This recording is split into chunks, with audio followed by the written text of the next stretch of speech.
Good morning, everyone. I'm Wei Ke from University of Chinese Academy of Sciences. The presentation is about our paper, SRN Setting Residual Network for Object Symmetry Detection in the Field. At the very beginning, I will show what is object symmetry in our paper. Given an image, if we get a mask, the object skeleton is very easily to extract it. However, the skeleton is not representative for object structure. Instead of extract object skeleton, we first extend the mask, get the skeleton of the extended mask, and cut the skeleton. At last, we get what we said object symmetry. Object symmetry is the skeleton of the rectified object masks.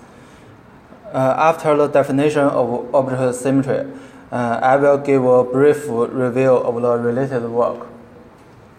At the early stage, binary symmetry is extracted from binary images. Morphology and thinning approaches were usually used. Recently, some local symmetry computation were held in conjunction with CVPR or SCCV. Some real-world images were used, like the tower. Matching is an efficient way to extract the local symmetry. Also, some complicated images are used. Researchers have proposed lots of approaches with these images. Most recently, object symmetry gets more attention as the foreground has more information than the background. Two deep learning methods can deal with this case. The first one is named height, which one is designed for edge detection. For each stage of VGG5, a one-by-one convolutional layer is used as a pixel classifier, so it outputs edge result from stage 1 to stage 5. By fusing the set outputs together, we get the final edge detection result. But we can see from the picture that from stage 1 to stage 5, the set outputs make a very great difference. So it's not good enough to fuse them directly. To deal with the set outputs variant problem, FSDS annotates the ground truth with different scales. A multi-label task is constructed. Each label corresponds to a receptive field of VGG stages. By analyzing the related work, we got two goals. The first goal is we want to release an object symmetry dataset in the field compared to the existing dataset. The second goal is we want to propose a set output CN method with scale adaptivity, so that it doesn't need scale annotation. So let's see the first goal first. We released an object symmetry dataset in the field named Sym-PASCAL Dataset. It is derived from the PASCAL VOC 2011 segmentation datasets. Some categories, like motorbike, is harder to extract neither skeleton nor symmetry, and some categories is composite with slender parts. The skeleton is equal to symmetry, and others we annotated with symmetry instead of skeleton. For all the 20 categories of PASCAL VOC, there are 6 categories cannot be annotated. This is some information of our dataset. Our dataset is with the challenges of diversity of objects, multi-object co-occurrency, party visibility, and cluster background. We also compare our datasets with 3 existing datasets. Sym-Max is annotated with both foreground and background, and WH Sym-Max is annotated just with horse sample images. SK506 is also used sample images, but with more categories. The overall comparison is shown in this table. We can see that our dataset uses inner-field images with more training and testing data. Besides, we compare the object class distribution of datasets with multi-categories, SK506 and our dataset. We can show that Sym-PASCAL is more uniform than SK506. It means the dataset bias is smaller.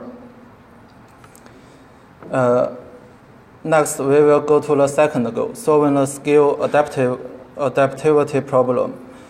We propose a fully convolutional neural network named the set-output residual network. We take a very simple but efficient way to deal with the scale problem by hierarchical merging of the set outputs with different fusion orientations. A deep to shallow and a shallow to deep architectures are built. We use deep to shallow architecture as an example.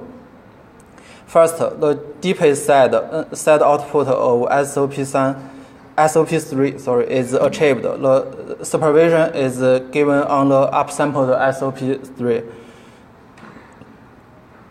Here we introduce the most important part of our SRN residual unit. There are two inputs. One input is the 2 times upsampled SOP3, and the other input is SOP2. We also supervise the output of the residual unit. The structure of residual unit is shown on the right.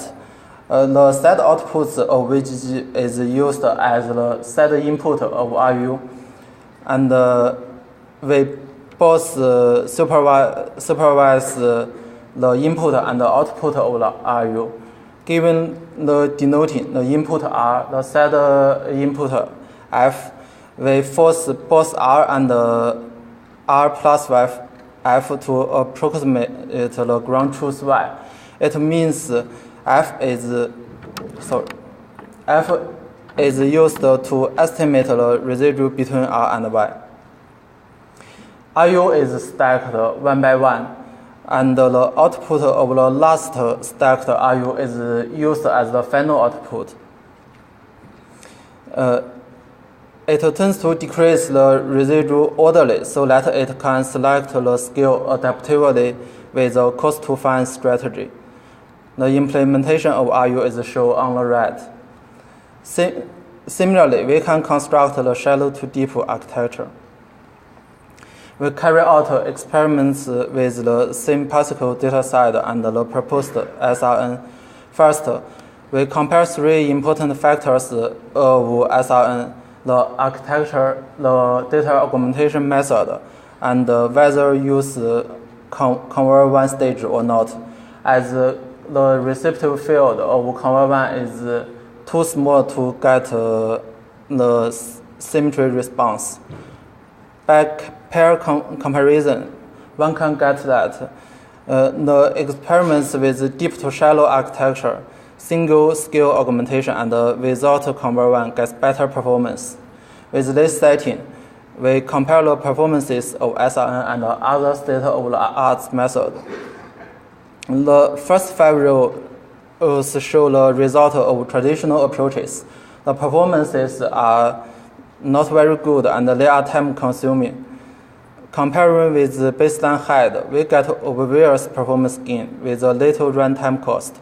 The performance is also better than the state-of-the-art FSDS. Besides, we do some 2-stage experiments. Object detection with FSDS and semantic segmentation with binary symmetry extraction method. We can say that the performance is not as good as the end-to-end deep learning method as the error accumulation. We also run experiments on other 3 datasets. SRN get a performance gain on all 3 datasets compared with the baseline. And there are some object symmetry detection results on the images with single object, multi-object, and cluster backgrounds. It's shown that our SRN gets better detection results than other methods. This slide shows the learning convergence comparison between HEAD and SRN.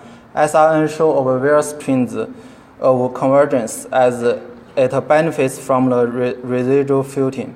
At the last of experiments, let's see some intuitive comparison of the baseline HEAD and the proposed SRN.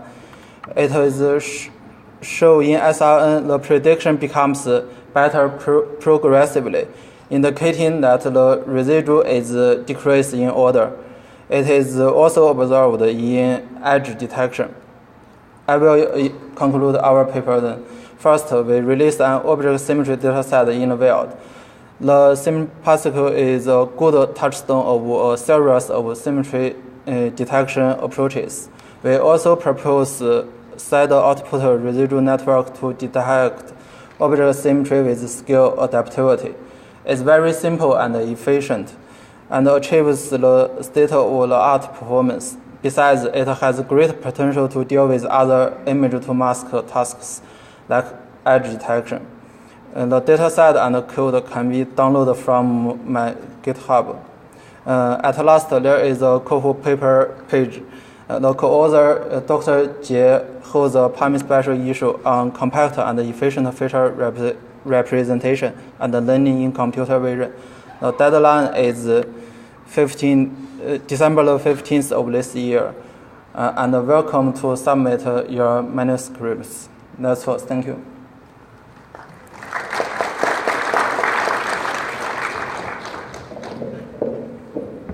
Okay, we have time for questions, and you can also tweet them to CVTR17S3.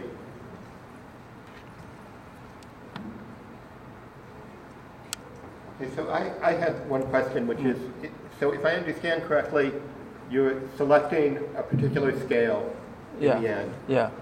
So have you thought about what happens if you have different symmetries at different scales in an image? Is it possible to output a set of different scales?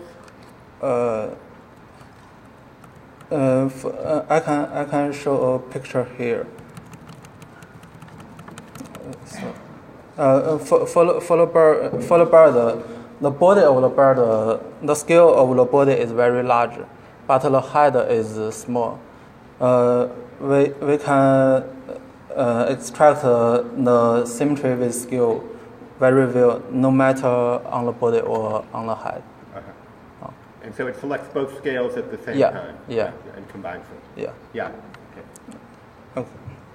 Yes?